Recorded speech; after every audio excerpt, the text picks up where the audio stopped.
اعوذ باللہ من الشیطان الرجیم بسم اللہ الرحمن الرحیم۔ سورہ لقمان کی 2 آیتیں پڑھ رہا ہوں، آیت نمبر 12، آیت نمبر 13۔ وَلَقَدْ آتَيْنَا لُقْمَانَ الْحِكْمَةَ أَنِ اشْكُرْ لِلَّهِ، اور ہم نے یقیناً لقمان کو حکمت دی تھی کہ تو اللہ تعالیٰ کا شکر ادا کر۔ وَمَن يَشْكُرْ فَإِنَّمَا يَشْكُرُ لِنَفْسِهِ، ہر شکر کرنے والا اپنے ہی نفع کے لیے شکر کرتا ہے۔ وَمَن كَفَرَ فَإِنَّ اللَّهَ غَنِيٌّ حَمِيدٌ، جو بھی ناشکری کرے وہ جان لے کہ اللہ تعالیٰ بے نیاز اور تعریفوں والا ہے۔ وَإِذْ قَالَ لُقْمَانُ لِابْنِهِ وَهُوَ يَعِظُهُ يَا بُنَيَّ لَا تُشْرِكْ بِاللَّهِ، اور جب کہ لقمان نے واعظ کہتے ہوئے اپنے لڑکے سے فرمایا کہ میرے پیارے بچے، اللہ کے ساتھ کسی کو شریک نہ کرنا۔ إِنَّ الشِّرْكَ لَظُلْمٌ عَظِيمٌ، بے شک شرک بڑا بھاری ظلم ہے۔ حضرت لقمان علیہ السلام کا قصہ بہت تفصیل ہے اس کی، انشاءاللہ اپنے وقت پر ریاض التفسیر بھی دیکھ لیجئے گا۔ حضرت لقمان علیہ السلام اللہ کے نیک بندے تھے جنہیں اللہ تعالیٰ نے حکمت یعنی عقل و فہم اور دینی بصیرت میں ممتاز مقام عطا فرمایا تھا۔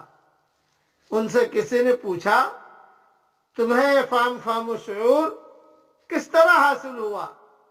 انہوں نے فرمایا راست بازی، سچ بولنا، امانت کے اختیار کرنے اور بے فائدہ باتوں سے اجتناب اور خاموشی کی وجہ سے ان کا حکمت اور دانش پر خاموشی کی وجہ سے انہیں یہ مقام ملا ہے۔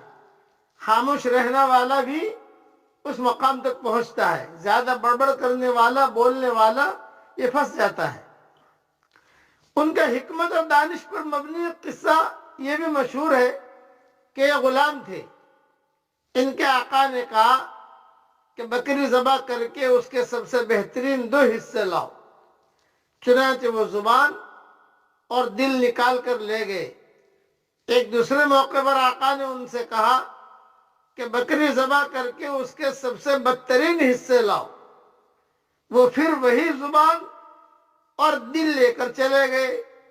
پوچھنے پر انہوں نے بتلایا کہ زبان اور دل اگر صحیح ہو تو یہ سب سے بہتر ہے، اور اگر زبان اور دل یہ بگڑ جائے تو ان سے بدتر کوئی چیز نہیں ہے۔ یہ ساری تفسیر ابن کثیر سے لی گئی ہے۔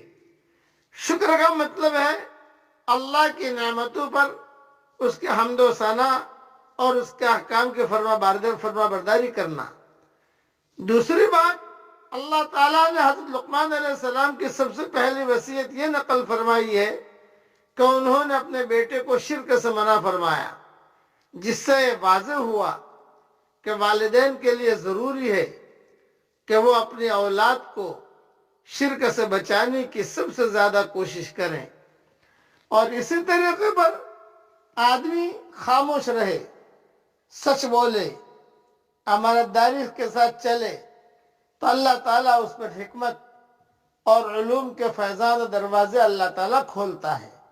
اللہ تعالیٰ ہم سب کو اپنے حکمت سے بھی نوازے، اور اللہ تعالیٰ ہمیں تقوی سے بھی نوازے۔ اب پڑھ لیجیے میرے ساتھ، اللہم آت نفوسنا تقواہا وزکھا انت خیر من زکاہا۔ رسول اللہ صلی اللہ علیہ وسلم یہ دعا مانگا کرتے تھے کہ اللہ ہمیں تقوی دے اور ہمیں پاکیزگی دے۔ انشاءاللہ میں یہ سب وقت پر بنا کر بھیج دوں گا۔ اللہ تعالی ہم سب کو تقوی کا لباس پہنا دے، زہد کا لباس پہنا دے، عافیت کا لباس پہنا دے، اور اپنی محبت کا سرما اللہ ہماری آنکھوں میں لگا دے۔ آمین۔ وآخر دعوانا ان الحمد للہ رب العالمین۔